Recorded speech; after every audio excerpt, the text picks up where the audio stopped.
Good afternoon, everybody. My name is James Skoufis. I'm the state senator for where we are here in Orange County.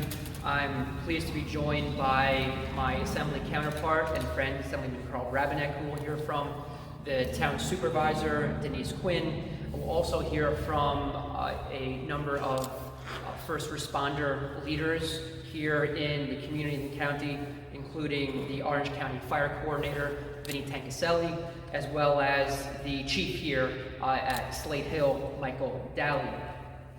Obviously, everyone here is aware of the horrific tragedy that occurred last week, and it's really the worst case scenario when we all think about putting our children on school buses. We think that is among the safest places they could be, and we'd like to think that they are in the best hands in being transported from point A to point B. But for those children and their chaperones who were traveling through Orange County last week, the worst case scenario did happen. And before we get into anything else, our hearts break and our hearts certainly go out to those Long Island families that have been both most immediately impacted, but let's not also lose sight of the trauma and the grief that even if they didn't lose someone in their family, that all those children, all those families, the entire school district is suffering through. So our hearts, and certainly we send our prayers out to each of them. We have in Wawayanda, and Assemblyman Rabinek and I, we're new to representing this particular town, the town of Wawayanda. Redistricting just took place, and as of January, we're their new representatives. But this is not an issue, it's not a new issue, the one that we're about to speak about. The Slate Hill Fire Department and other companies and departments in this area and the town of Wawayanda for over 20 years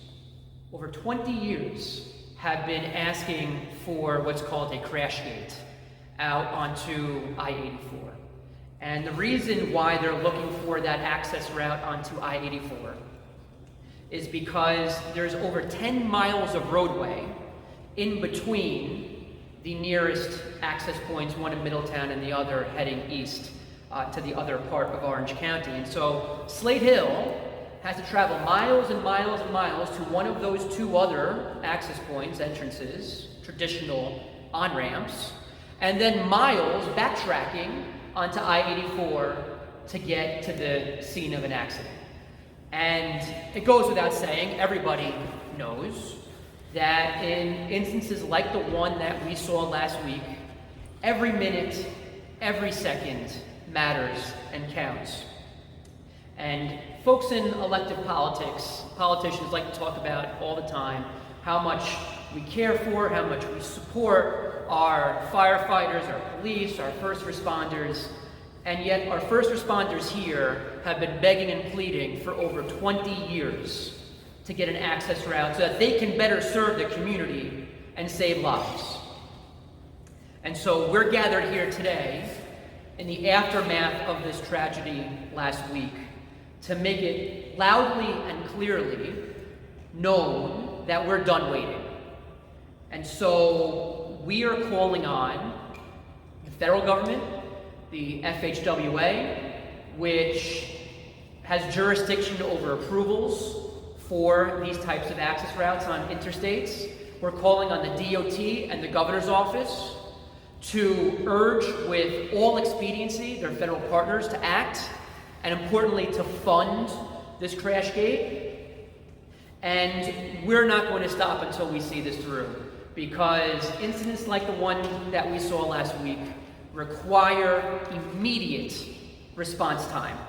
And so I want to thank all of the first responders. If there was one thing from last week that we can be proud of, it's that Orange County's finest, our volunteer firefighters, our EMS, our Orange County EMS and our local EMS agencies, they are the best in the business. And they did yeoman's work last week in saving lives. Without them, Lord knows how many more lives would have been lost. But they deserve all the resources and tools necessary to best do their job, including this access gate. So I want to give a little bit of history here.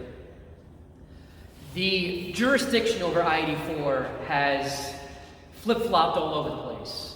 It was DOT jurisdiction for 16 years. It was New York State Thruway Authority jurisdiction. Then it came back to DOT. Now the federal government has approvals over the access routes like the one that we're talking about here. And so I just spoke with DOT again this morning. In the next several weeks, the coming weeks, we are going to be submitting a local application to the newest now actor of jurisdiction, the federal government. And again, we're calling on the full powers of the state, the governor's office and DOT, to get behind that application and to fund this crash gate. And so, I want to thank everyone who's here. I want to especially thank our first responders. It's impossible to calculate how many lives over the years and forthcoming would and will be saved by this crash gate. But lives will be saved by this crash gate. And so let's get it done. 20 plus years is unacceptable to be waiting for something this basic. And this isn't some luxury. This isn't something that the firefighters here would just like to have. This is something they need to do their job as volunteers. And that's the message that we're working to get across to everyone involved right now. I now want to turn it over to my colleague and friend, Assemblyman Brabenek, who will be coordinating on all these efforts with me and the town and the local fire department here. Carl?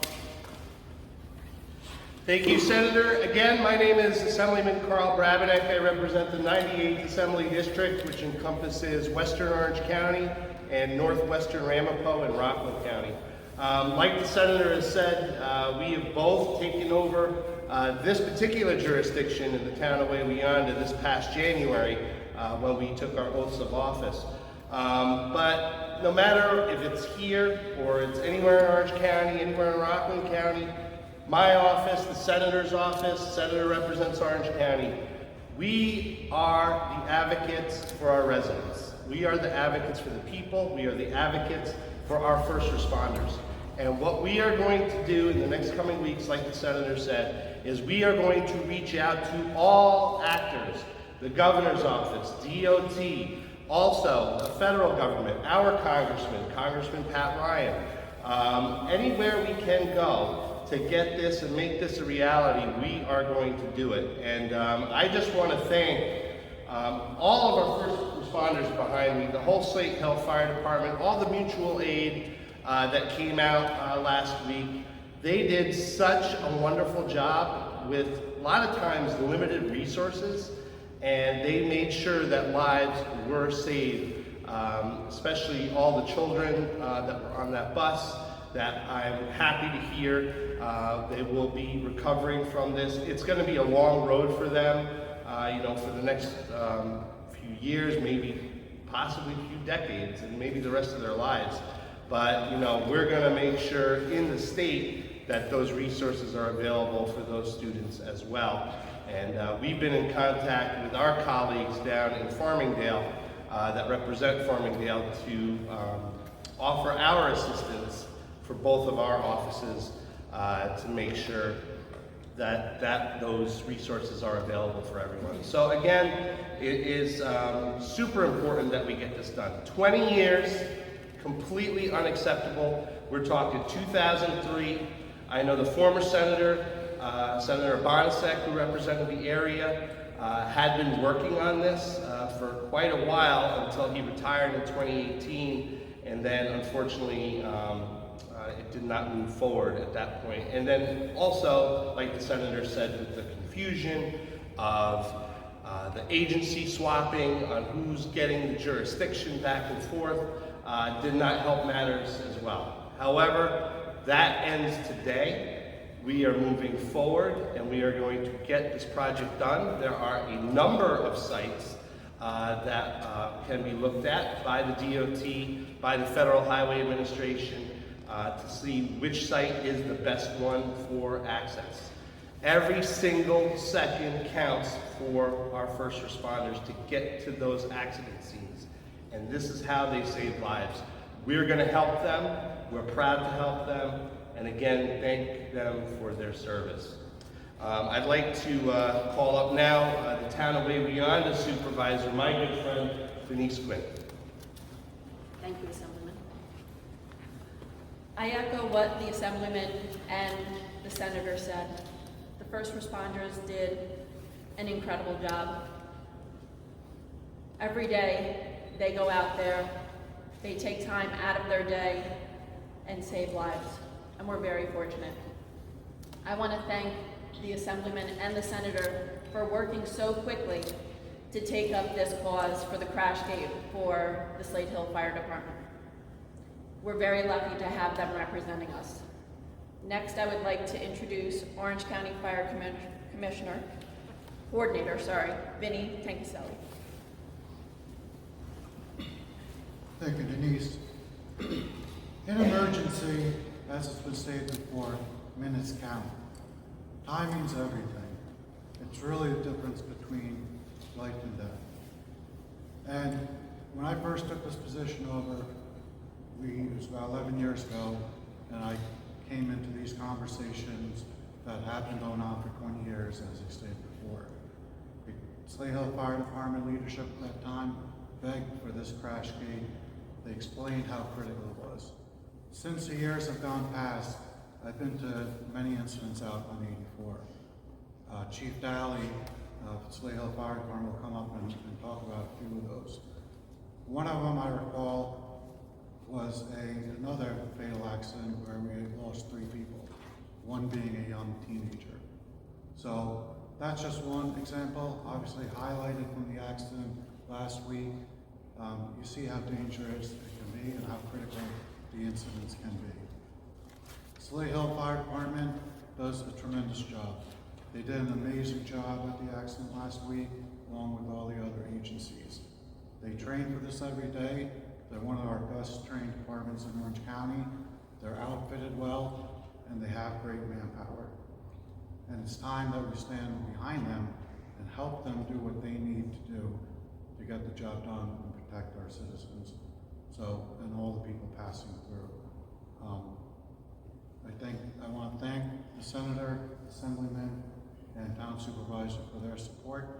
And I'll now introduce Chief Mike Daly, Slate Hill Fire Department.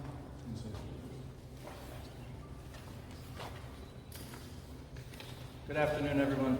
Thank you for finally giving us this opportunity. As everyone knows by now, basically we began working on this in 2003, so it's about 20 years, just over 20 years. And almost each year since then, we've followed up on this request. We've written letters to the state, we've written letters to some of the politicians in the past, but a shovel has never been put in the ground, obviously.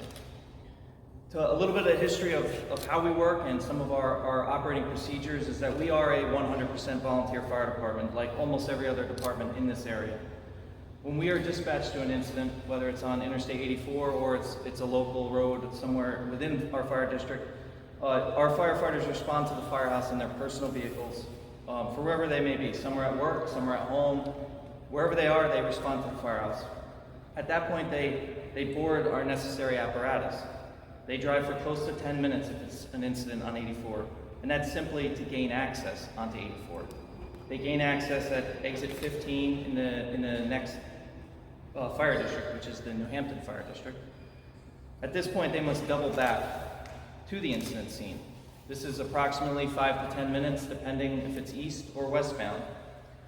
Also, in a situation like we had the other day, there tends to be a lot of traffic that they encounter. If the road has been shut down due to an incident, we have to battle through this traffic to get to the incident scene. Our planned location of a crash gate will cut valuable time off our initial response, and it would place us closer to the center of our fire district. There's been multiple locations spoken in the past, and as far as what the best one would be, we have a couple options, but one of those locations, it would provide us with an access point that would let us go east or westbound in a situation like we had the other day. It's impossible for me to determine how the outcome of last week's horrific accident would have changed by having this entrance, but I can confidently say that each and every minute is crucial. The first hour after the occurrence of a traumatic injury is known as a golden hour. It is considered the most critical for successful emergency treatment. And each year we respond to the interstate an average of 35 times. which may not sound like a lot, but it's close to once a week. And it's about 10 minutes that we could save each time we go out there.